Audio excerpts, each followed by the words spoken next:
Don't let that Celtics game fool you.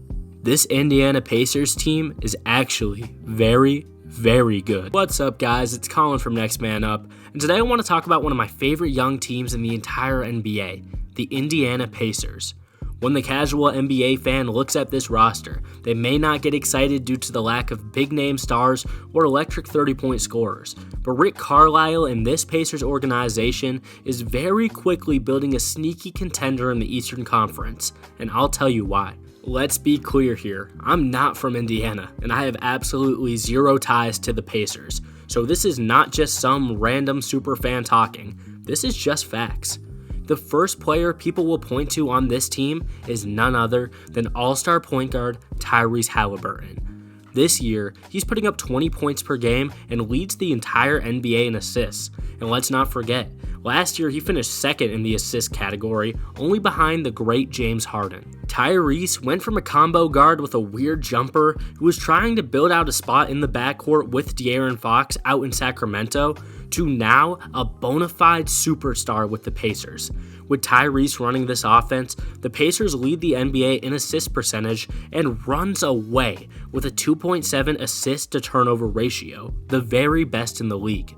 I haven't even mentioned, this team is top 10 in net rating in the entire league. They beat out contenders such as the Suns, the Bucks, and the Lakers, and they have the second best offensive rating in the entire NBA, only behind Luka Doncic and the Dallas Mavericks. That's a pretty good spot to be.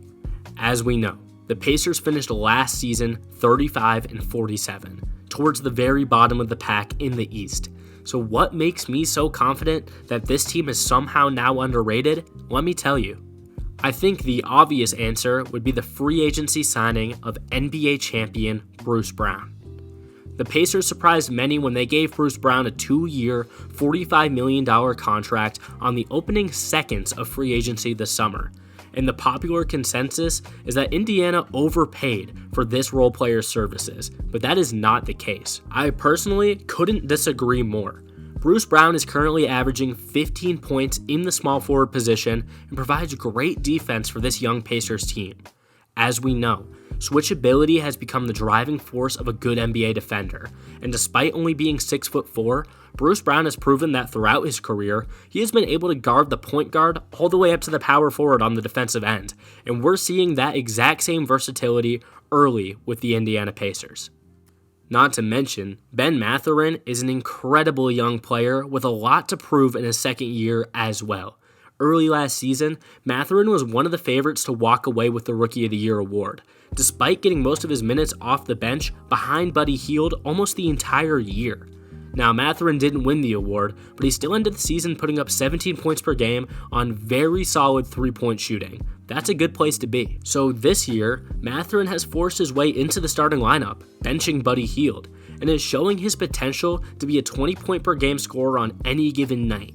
I really like what Mathurin brings to the table for this very young Indiana team. I am clearly a big fan of Indiana's backcourt, but I think the story of their season will be what they decide to do with their big men for the rest of the year. Hear me out. As most of you know, Myles Turner has been on the trade block every year for what feels like the last 3 seasons or so, and this year could finally be the one where they move away from the shot blocking big, with guys like Jalen Smith and Jarace Walker looking to get significant minutes pretty soon. If Myles Turner is on the way out, I think it would be fair to say that Buddy Hield would be as well. Hield is 31 years old with only 1 year left on his $19 million deal, and he does deserve a shot at being a perimeter scorer for a contender at some point in his career. He needs to do it sooner than later. I also think it would be in the Pacers' best interest to move on from him, as he's been relegated to a bench role for this team. And honestly, no matter which direction the Pacers go with their big men, it would be fair to expect that we see some flashes from the 8th overall pick this season, Jarace Walker, at some point in the year.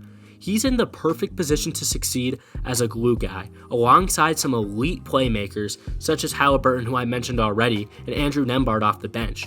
He can show off some of that pick and roll ability that he showed off for Houston in college, and maybe he can show that he can shoot with the best of them in the NBA level. That would be great for his development. The Pacers still have some other young guys towards the end of their rotation that I haven't brought up that I think could be contributors down the stretch. I really look at a guy like Isaiah Jackson. He came into the NBA as a prototypical center, but with a smaller frame, only coming at 6'10 or 6'9. They've decided to move him all the way down to the small forward, and I'm very interested to see if he'll get more looks with the ball in his hands this season. That could be a very versatile weapon for this Pacers team. Not to mention, Ben Shepherd is a rookie coming out of Belmont, and he seems ready to roll off the bench. He was a great performer for Belmont last season, and I think he's confident with the ball in his hands, and I think he'll show that off at the NBA level at one point this season. The Pacers are very blessed to be one of the deeper teams in the entire NBA. So with this young roster and potential trades coming up for them, they have a lot of space to experiment with their rotation, and I trust Rick Carlisle to get creative in those spots. Honestly, guys, do I expect the Pacers to contend or make a finals run?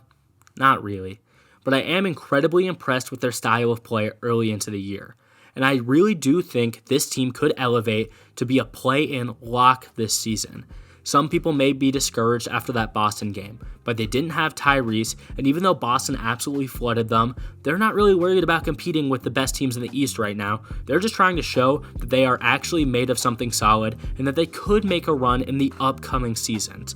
I think possibly they could be near the top of the Eastern Conference sometime soon if their key pieces continue improving year to year and they stay healthy. That could be a big if, but we've seen positive things so far. Hey, and at the end of the day, let me know how you guys feel about the Pacers this year. Am I way too high on them, or would you go even farther? Would you say they're one of the best teams in the East? Probably not, but for any Pacers fans watching, who are some guys that you'd want your team to go after at the trade deadline or even next offseason? There's a lot of room for improvement for this young squad. Anyways, let me know in the comments. This was Colin. This is Next Man Up. I hope you guys have a great rest of your day. Peace out.